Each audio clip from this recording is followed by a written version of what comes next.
chair, and I don't think I like it. Dude, me and Nathan have I to be don't like. like the lumbar thing. Hi, Cameron. You don't? No. I'm glad to hear that because I'm a lumbar guy. You'll make I it have to okay. do lumbar.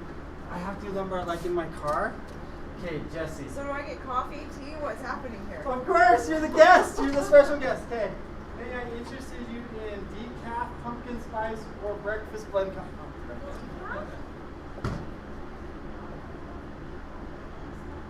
Okay, Nathan. Yeah. You, I assume, can work with Keurig? Jesse, now I'm talking to you. You gotta work with Keurig, right? So I brought a decaf coffee. It says we're live, we're not live. I'll text you the link so we can like. Which food magic one? Nate, this is why we're supposed to treat our guests. I was not made aware of this scenario. That's true. It's only two. We can have some caffeine. So Nate, I'm gonna get Yes, those are clean. This is, but I gotta introduce you to Nathan. This kid has done something exceptional. Nate, I'm sorry. Come on. Oh, who knows who? I get the captain's chair again. Hi, El.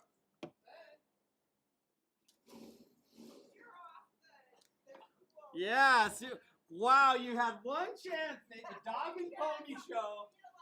You trot him out. He had one shot. Nate, you're still good in my mind. Come here, buddy. I need you to sit right here. You're my technical guy. So we're live on YouTube. You just have to hit the four little eyeballs to turn on the mics. So that's for the video. No, I need you to do it. So I want to just be sitting here and you turn me on Yo, live. who's drinking the Diet Dr. Pepper? Oh, that's me. Is that Dude, Let's go. that's like my go-to. Hey, I love it.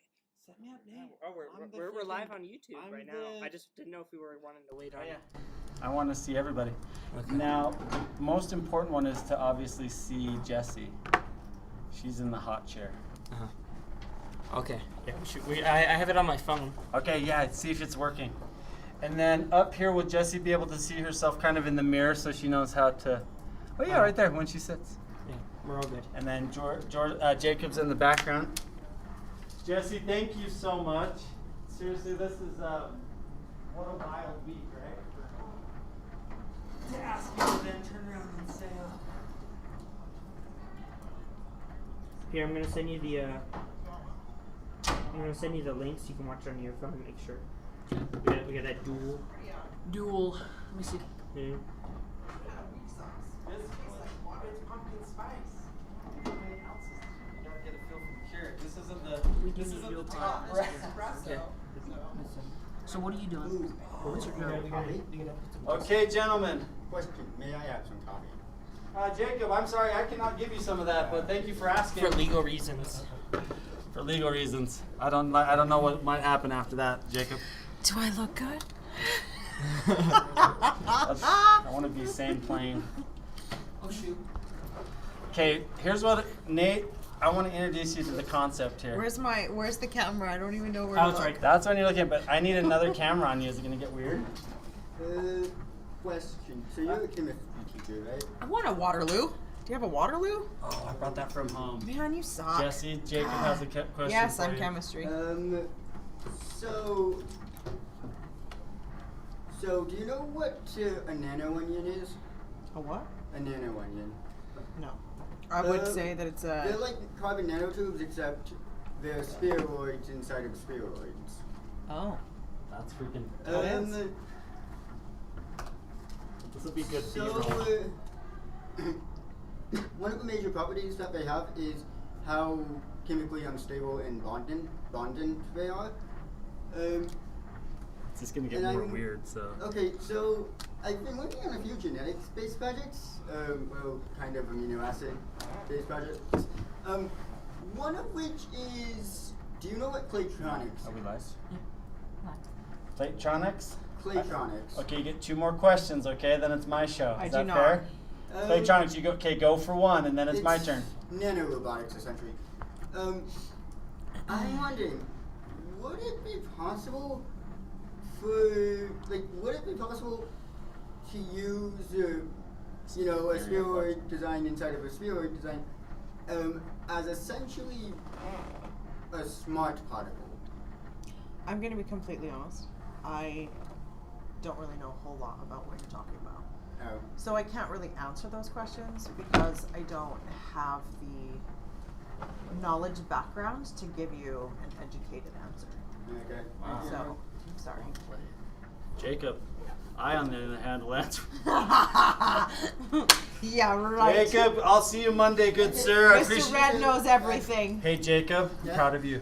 See you, buddy. It's Mr. Red and I'm Mrs. Blue because Red knows everything and Blue knows nothing. No, I'm hey Jacob. Look at me, I'm proud of you for coming back, getting logged in. Good job. See ya. I hate cameras. Now Nate. I hate cameras. I hate compliments and spotlight. Yo, hey, look who's on film here. Oh, okay. What are you doing with that one? I'm making B-roll. Remember we talked about B-roll. Okay. Come enjoy the podcast if you'd like for a sec. Have a seat.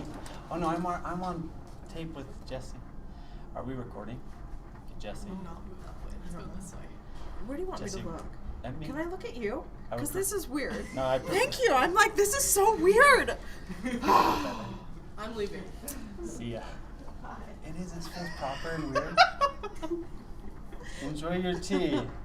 It's not very good. It's okay. Is it bad? It's tepid at best. I will make another coffee when I get something else. It's okay. Somebody's already throwing shade at our coffee system, but here we go. Down to the brass tacks. Because we are ruining the earth? Just because I'm a coffee snob. Oh. And Valid point. We're ruining the earth. Hey, you may recall. See my technical guy. You may recall. Nathan, you can move my coffee too. I don't want it. What is your coffee snob? What is your... Nate, get me my paper and my coffee. Are you like, Way to go. you grind your beans in the morning? I do. I have my own. Oh, coffee she's maker. bougie. I am This so- is crystal coffee. I am so You knew what bougie. you were in for when you pushed Keurig. Well, I was pumpkin spice, dude. I True. thought it was gonna be good. That's true. Oh, I love it already. You'll recall the tomato garden I planted? I do. Or the boxes. Yeah. A quick story with the Keurig. I've had an idea to save the earth one pot at a time. I'm so full of my own bullshit. Anyway, the point is there may be an idea to save the planet with the K-Cups. This isn't about that right now. Right now it's about Jesse. Okay. You're gonna make them Next. compostable. With Compostable. seeds in 'em. Yes, so that you can then plant them. You and put took them your into drink your away or garden. we could cheers each other. The It's okay. tepid Nathan, cup. bring me my drink. Nathan, bring me my coffee! Good sir. The coffee's back. Here you go. Jesse. Cheers it up. Cheers. Thank you for being here. Here you go, In Nathan. a weird world. Nathan's like, I'm getting a whole new side It of my really chemistry is. teacher. No, that's what I love about it, right? This is real life podcasting. This is Jesse Morton-Langehaug. Langehaug. Get it right, dude. I know, and if you're gonna be a podcaster, dude, you got to get their name right. And I'm not a podcaster, dude. This is It's about slaughtered all the time. So. That doesn't mean I can't remember it. Jesse, I just walked down to Luann's office, who you know. And I said, Luann, I'm about to interview the chemistry teacher who is infamous for grit and wisdom. And she said, Miss Lord. She was like, we don't have anybody like that around here. No, of course she said, and I'm using my teacher voice, but she said, I would ask her the question, how has teaching changed? That's jumping right into it. I want to spend 30 minutes with you. It's 2:10.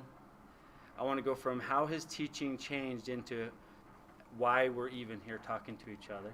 Yeah. What things have brought you to that point and what's more clear to you? What's on the horizon? So, of course, teaching has changed, but, I mean, I've been teaching for 23 years. And I'm going to say that from my own perspective, it hasn't changed. It's kind of like started at a certain thing, changed, and now it's coming back to that certain thing. So, what I mean by that is when I first started teaching, it was, I mean, straight out of college, they don't teach you anything. I mean, it's all about content and all that kind of stuff. Nathan, will you close that door? Nathan, shut the door. We're being interrupted by peasants. Anyways, I learned really quick that relationships were way more important than what I was teaching. Relationships with students. And I was really good at forming relationships, and I had a lot of students that like at-risk kids that were court-ordered to be there. And I had students that would show up, people would be like, why are you, I'm so happy you're here today, like what brings you to school? It's like, well, I have Morton's class and I know that she knows who I am and she wants me to be there, you know? So it was really based off of relationships for 6 years. You know, I coached cross country, I coached track, I did like after school programs and really focused on those relationships. And then I came to Harriman. We're still on the part of it? Or? No, then when I came to Harriman, I was almost ostracized. Not Harriman High. Okay, Fort Harriman. Harriman. Okay, middle. For having relationships. And it deeper, was more meaningful about, connection. Yeah. Absolutely. It was, why do kids want to be in her classroom after the class? What's going on with that teacher that she's having relationships and kids want to be around her? You know, it was very much like our job is to teach content, not to build relationships. And that was there. And then I love that it's come back around to this idea of relationships matter. And especially post-COVID, we know it's a different world. Like, these kids are different, and what we used to do doesn't really work anymore. And I think that just there's more depression, there's more feeling alone, there's more I don't want to do hard things, I don't want to be made look like a fool, I am not good enough. There's all of these things that are constantly coming up for our kids, and content's not going to help them with that. I mean, it is. We should never be afraid to do hard things. We should always, preach. I just had this conversation with one of my yoga kids, and well, is chemistry hard? Don't be afraid to do hard things. Hard makes you better. Adversity makes you better. If you always take the easy route, and I say to my yoga kids all the time, if you always do what you've always done, you'll always be where you're always at. Like, you're never going to change. Don't be afraid to do hard things. Don't be afraid to, put yourself out there. Don't be afraid of challenges and adversity. It only makes you better.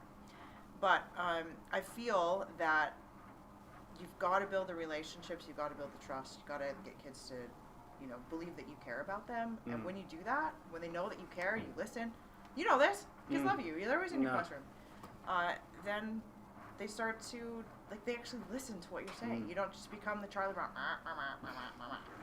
You start to get that tone, not you, meaning I get this tone where I just know everyone's checked out. 100%. It's like, la la la la la, oh, nobody cares. And then you crack a joke, and you're like, yeah, you think what's wrong with you guys? Like, what's happening? That was brilliant. And then they bring it back, and you're like, okay. Yeah. Just checking in, making sure you're not zombies out there. Everybody's still here. Wow, I you're absolutely right. Just to kind of go back to that point, hard things. Tell me about the hardest things you've done. Those are deep. I know. I'm sorry. Didn't mean to hit a vein quickly, but. I mean, it goes back to when I was 5. I grew up on a ranch, and I was really super close with my dad. I mean, I used to wake up every morning and meet him at the door with my gumboots on and ready to go and feed the cows and gather the eggs. Like, I loved being on the ranch. And I loved being with my dad. And there was a lot of tension in the house, and my parents split up when I was 5, and that was a really hard thing because I just idolized my dad. And then I went and moved with my dad when I was in middle school, and I'm never going to talk badly because I believe that we're given the parents that we are for a very specific reason. But my dad is a beautiful, beautiful person, but he's challenging. And will he ever hear this? Yeah, I don't know. I don't know if he'll ever hear this, so I don't know if it's still alive? Still alive, though? Yeah, he's still alive, and he's great. But, my dad was all about tough. He was like, if you ever had a problem, he's like, well, did you fight? Did you win? Wow. It wasn't about, there was no value to education. It was just work. There was no value to, he didn't really support me training. But when I would come home with a medal, or if I won, I was like the greatest thing there was. So but the training doesn't matter, right? So it's just, he's a difficult soul. He felt that sickness was weakness and weakness is failure, and you should never be weak, right? And so it was all about show, and there was a lot of just emotional abuse that happened. And like I ended up hating my dad, you know. So I went back and I lived with my mom, and I realized at a very young age that I had to be the adult, and I had to be the one to forgive and let go if I was ever going to have a relationship with my dad, which I did. And quite honestly, it wasn't until this summer that I even feel like I've cleared that karma with my dad, because I get along with most people, but there's some that I just, you know, I've done a lot of self-work, and I'm like, okay, like I'm there. And then I have somebody that comes into my life, and I blow up like my volcano, and I'm like, I'm not there yet. I still have work to be done. So, and my dad is one of those people for me. Like, I can go from being totally peaceful and zen to being like this animalistic, just just freaking happened. I just saw Red. Like, you've seen the Red, the movie. I became the Red Panda. Like, I'm Red Panda with my dad. You know? I love it. But, you know, I feel like now, I mean, having fire is really important. Okay. You gotta have fire, you gotta have passion. You know, like, there'll be people, like, can that be taught? Can it be taught? Yeah. How is fire and passion learned or acquired? Because you had a dad that was your dad, how you explained. Yeah. Did you learn to be tough, or can that grit be? I think it's a little bit of both, nurture and nature. I think there's a little bit of DNA in there. I mean, if you look at athletics, you know, people that are just naturally gifted, I don't feel I'm naturally gifted. Like, I have to work hard. Really? But, you know, the Morton gene, I mean, my brother, if he didn't break his neck, probably would have gone, you know, full-on hockey NHL. You know, my sister was on track for being a professional ballerina. Is your brother okay? I don't know that part of the story. Yeah. Broke his neck? That's the one I don't want to gloss over. Totally. He was building a house. Okay. An accident. An accident. Gosh dang it. Okay. But he's okay. He's okay. He's still. I mean, so he had great genes. The Mortons had great genes. So maybe we do have great genes. I don't know, but I just never view myself as that way. But I do think there is a little bit of nature, but there was always like tension, and it was always this like, I'm not getting heard, so I need to raise my voice to be heard. Or I'm not being seen, so I need to do something exemplary to be seen. To be rewarded. Yeah, I don't know if it was the same for you, but my generation, a lot of it generation? was what are you talking about? How old are you? Sorry to ask that. I'm 43. I'm 44. So our generation, okay, was really raised off of shame and guilt and manipulation. Like, that's how I was raised. I'm not saying my mom, she's a wonderful person. She has her own demons. Everybody has bless her heart. My know? mom is a saint. Yeah. Is a saint. My mom's done a lot of work, and my dad's done work too. You know. Yeah, but forget our dads, right? No, yeah. No, I just never like. I love my parents. Yeah. 100%. They've made me who I am. And they've gotten you to this point. Yeah. So I do think fire is a little bit, and passion is a little bit of genetic, and also it's a little bit of nurture. For sure. There's both. So yes, that was hard. I'm going to glaze over probably the hardest thing. I don't want to talk about that. And I actually, when I did the speech in West Virginia this last summer. Build the scene real quick for me. It was a women's event. It was a women's event, Explore a Chick. And they have an annual gathering in West Virginia where they bring in a keynote speaker. You were keynote? I was keynote. Nice. That has gone through hard things, and, you know, to speak to these women. And I went and I talked about, you know, fear and overcoming fear and kind of my story and all of these things. And talked for over an hour or whatever. And then we did a huge rafting trip the next day. And some of these ladies had never done a whitewater rafting. Okay. Like, we were doing class 1 through 5, and it was a 15-mile. So it was quite long. Yeah, it was all day long. Yeah. And I was on the boat with these ladies, and it was in this comm section, and they said, "What's the hardest thing you've ever done?" And I was like, Wow. "Whew." And I said, "You know, my dad's relationship is very difficult, our relationship, but also, you know, being raped is really hard as a female because and I run in the mornings, and I'm usually alone, and there's things that females go through that males will probably never Just understand. never understand that. You know, you're out. There was this one time that I was running in Dimple Dell, and I usually don't run with music. I just like to feel, and it's like my meditation time. And I went down into the lower portion, and I was, you know, having a great run, and all of a sudden I just got this awful feeling. And I started reenacting. If somebody came out of the bushes, this is what I would do. And I started playing this not a good whole place to scene. be. No, Yeah. it's not a good scene. And I'm like, where are these feelings coming from? But as a female, like, I mean, when I was in San Francisco in October, the same thing happened. I just got this, like, awful feeling. But the interesting story about the Dimpledale thing is when I got back home, I was driving to work, and my friend texted me and said, "Hey, did you hear about that lady in Oh, Dimpledale no. that was raped yesterday?" Oh my gosh. And exact same spot that I was, like, feeling that energy. And I was like, yeah, I'm not going to go down there for a while. You know? So there's things that females that we go Good through, question. which is why there's a whole running group of women in the dark. You know, being supported, and it's okay to run in the dark. It's okay to, like, you know, because we're constantly on guard. Can I you share an know? example? Like, Sure. sometimes I don't sleep well, so I don't give a second thought to getting out in the dark at, excuse me, at 2:30 in the morning. I just go, right? And that's Yeah. not something that you're saying you have the benefit of, like. Oh, I just- do. But I'm saying that I'm on guard. Gotcha. You know, Yeah. probably And so more this on was for the guard. women's group that you're telling this story, or is this? Well, that was within when they asked me. Gotcha. I'd Gotcha. already explained that story. Like, you know, I'd gone through some of my hardships with them. I mean, I stood up and I said, you know, here's me, and you know, I've been raped. I've had miscarriages. I've, you know, have Lyme disease.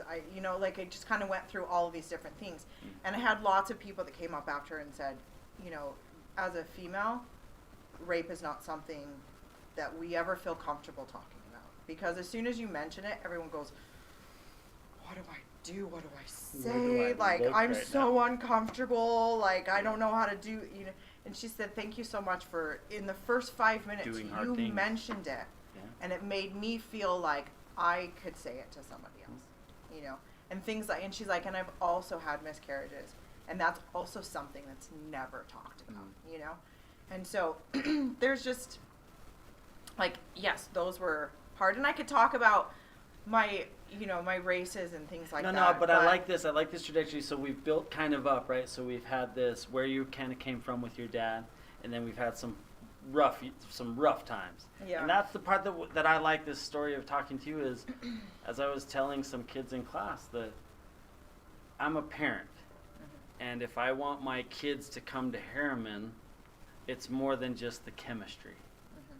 I want my kids to take a chemistry class from someone who's overcome difficult things. Yeah. Because I know as a teacher, I may have 20 minutes of time where I'm really teaching them. And I teach a fun class, right? But the other part is me getting to know them. I have relationships with these kids like that are deeper than just what did you learn about the 4 P's of marketing today, right? I know that Nate wants to do podcasting. I know that Suka is into podcasting. I know that Chris has made almost $17,000 this year. I know that Xander wants to do car detailing.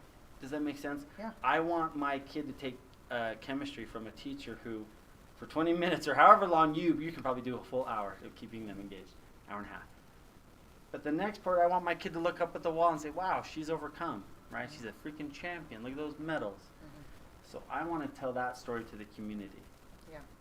So when did the healing start? Not to be woo Yeah, and well, dumb about I that. I hate that question in a way. Do you know what I And mean? Like, it's totally fine. okay. I actually want to take one step back Sure. because, I mean, you asked me a question and I said I didn't really want it, and I'm not going to go into it. I don't want this whole podcast to be about Yeah. my disease. No, I no, mean, no, yes, yeah. sure, I have Lyme disease, but, you know, I was top of the cross-country team when I was in high school. I was fast, you know, and I was a great runner. And to me, movement is healing, and it still Wow. is.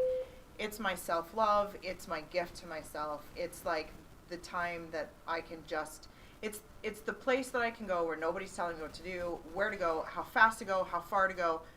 It's just me. It's just me. All I have to do is move my legs, you know, and I just get to be. And there's no better place to be present than when you're running, because you are so aware of everything that's happening around you that you're not like dwelling on the past. You're not like, sure, you're projecting the future, whatever. But anyways, so I got sick in high school, and I'm going to say that, but Let me pause you right there. Nate, are we recording I need the audio. Okay, we're good? Is it going to save for me? Yes. I'm so happy right now. Okay. You need to go at what time, Nate? 3. Oh, are we still on? Okay. we're good. We're Yeah. still good. Okay. Okay. I love this. Okay, so get sick. Anyways. Okay. So I got sick in high school, and part of my disease was I lost a lot of weight, and I was running, I was eating really healthy, and of course people just automatically said, you're anorexic. Of course. And even though I hated how I looked. I would like run past the mirror. I would look at myself almost every day and be like, you are so ugly, no one's gonna love you. Like, I hated who I was. I would take weight gainers. I would constantly like try to put on all this weight, and the only thing that made me feel amazing was running, right? And so I was constantly having people like call my mom. I'm so worried about this move. So worried about this move. So worried about this. Blah blah blah blah. So I graduated from high school. What? As if it's anybody else's business. I know. And I was 17, and because I was 17, I'm not an adult. So my parents were like, I don't know what to do. They put me into a psych ward for anorexia, even though I never had it. And the doctors still said she's not anorexic. But all the same. but because I only weighed a certain amount, then I was put on bed rest, and I was forced to stay there until I reached a certain weight. So they'd roll in the scale every day, and I'd have to stand on the scale until I reached a certain weight, and then I could like. So to this day, I will not weigh myself. It is like trauma. I'm like, nobody's worth should be based off of a scale or how much you weigh. Wow. Like that was so hard for me to have to do something that wasn't my choice because I wasn't 18, to be able to just say, to succumb to this, okay, like this is what I have to do. I'm stronger than this. I'm gonna get through it. You know, I just want to be able to get out of here so that I can, you know, and even when I was released, you know, because it's so much psychotherapy and group therapy, like BS, it's just like, this is so stupid. And my therapist sat down with my dad and he said, you've got to trust your daughter. Like, your daughter does not have an eating disorder. You've got to trust her. She knows her body. Yeah. But still, my dad, to this day, will cry and say, my daughter almost died from me. It just makes me want to vomit, you know? Because that isn't what I had. I had Lyme disease, and I had it for 10 years, and so I just, you know, so that was hands down the hardest thing I've ever done. But I learned how to persevere. I learned that I can do hard things. I learned that I could, you know, just get through a day. I learned how to, like, not look at the bigger picture, but just, you know, breakfast, lunch, dinner, you made it through another day. Breakfast, lunch, dinner, you made, and ultras, that's aid station to aid station, 5 miles to 5 miles. Interesting. Don't look at 257 miles. Yeah. Oh my gosh. Don't it's consume that all at once, no, right? it's, let's just, and when I just did Bigfoot, you know, Is that 100? 200s Oh, are my 200. thing. Like, I feel like that's where I excel. Wow. And Bigfoot, I was in first place, and I just, you know, my nemesis, I will always have gut issues. I will always have stuff your from Lyme nemesis disease. is the gut? I thought you Yes. said guy. No, Like the there was gut. a person you So got. I'm always throwing up. Like, I just get to a point where my body just doesn't take stuff in. And my electrolyte balance is always off. Like, there's just things that my system just, normal people can absorb it. And I just don't. Can you I know? ask you just a very deep question about your electrolyte balance? What? Does it send you into a dark place? No. No? Because when I lose electrolytes after Yeah. throwing up, I feel about this big, and I want to do about this much. Honestly, you should probably ask my pacers, because I think I'm like a joy to be around. And I'm like, we're having so much fun. And then the race gets done, and still to this day, they're like, that one time I thought you were gonna break your poles because you were throwing a temper tantrum. You were so pissed off. You're And I'm abusing like, us. I'm like, I didn't think I was being a biatch, and You're they're like- like, no, we didn't say that. You were just like really angry. I'm like, guys. We'll like, ask your Pacers how much yeah, fun they're having. That's totally. a good. And I'm like, you guys are still my friends, so obviously. Don't take anything she says personally when your electrolytes are out Yeah. because So maybe, but yeah, who knows? I had just had an upset stomach a week or two ago, and because I had vomited, I had lost some electrolytes, I believe, and I can't pull myself out of that for a day. I'm just like, I can't relax, I can't sleep. It's like I'm so hard on myself for that.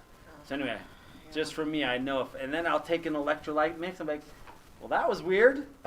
Yeah. 2 hours ago, I thought I was at the blue dog of death, depression, And now that's I'm- not uncommon. Yeah. You know, there was a couple of, and I'll go back to Big Yeah, Treatment, but yeah. there was a couple of summers ago, we were out with my daughter and a bunch of people, and it was really hot, and she was just really lethargic and didn't want to do anything. It was just really sad, didn't want to eat, and that. And so I just took her hand and I dumped a bunch of salt, and I was like, eat the salt. Yeah.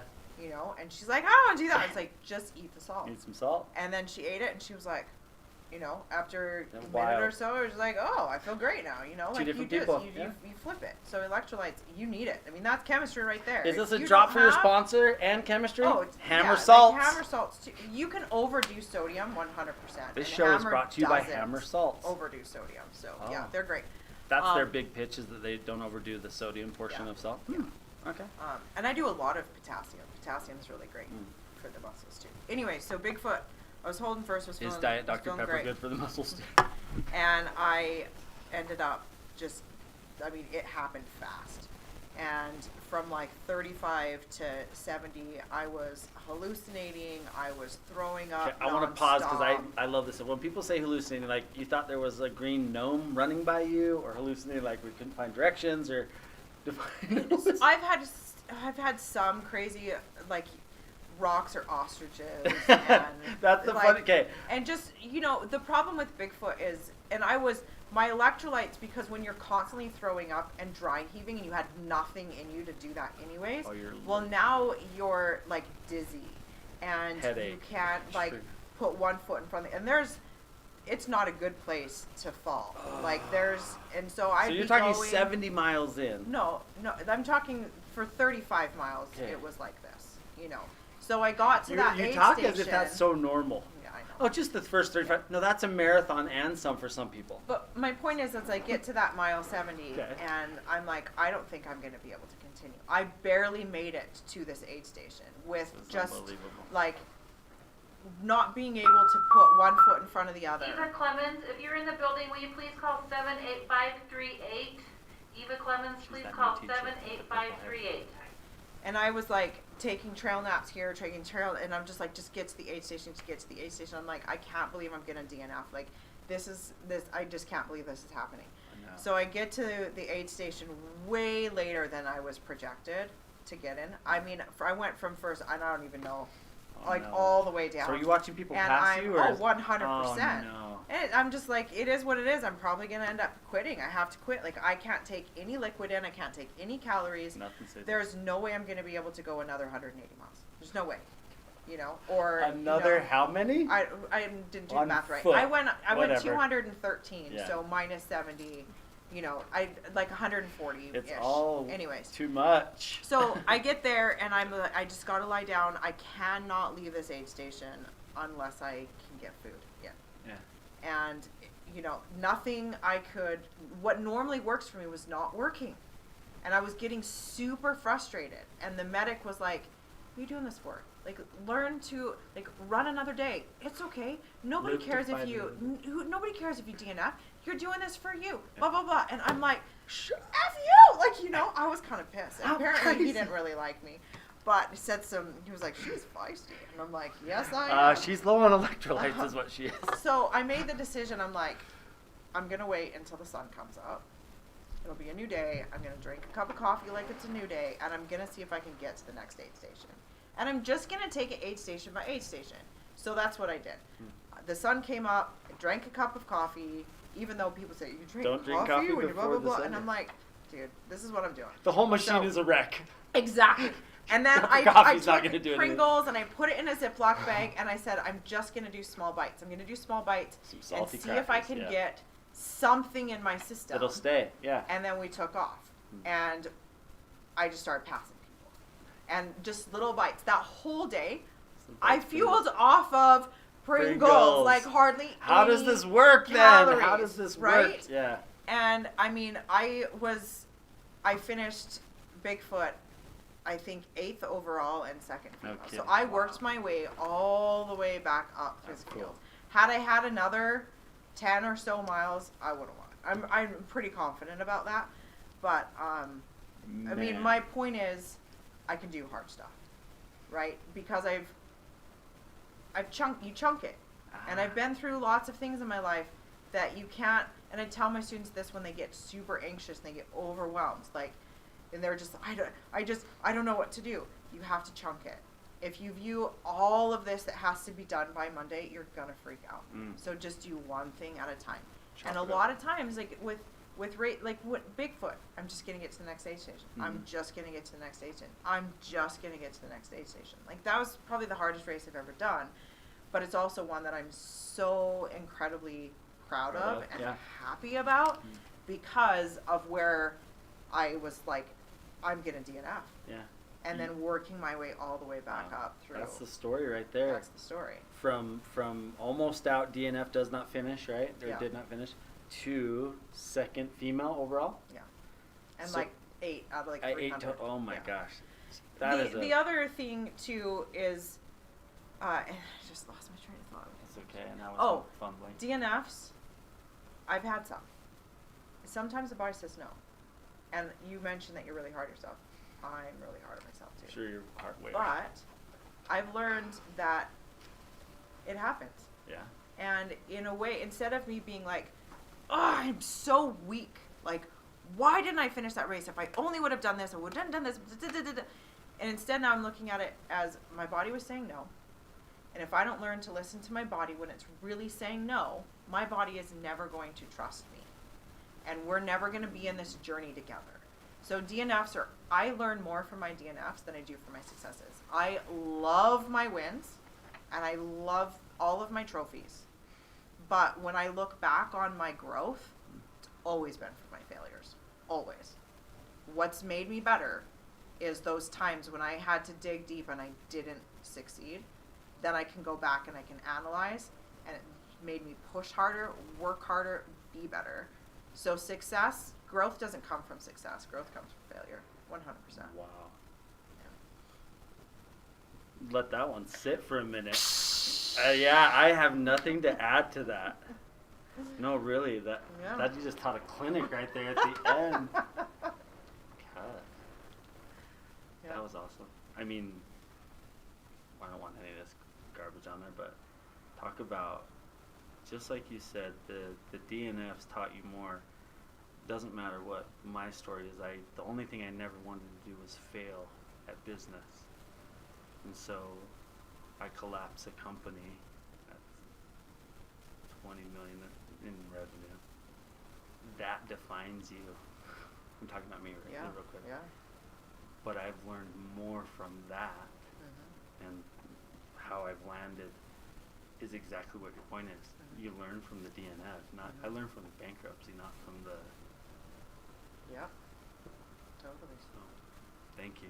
Yeah. Do we have what we need, or what I need, Nate? You guys don't even know what you're just helping me. Nate's dude, like, what just happened? And Who Nate's are like, you? Exactly. Isn't it kind of cool to Bring know? me my coffee. Just Get kidding. the coffee back. I'm kidding. Hey, thank you. So tell me what we did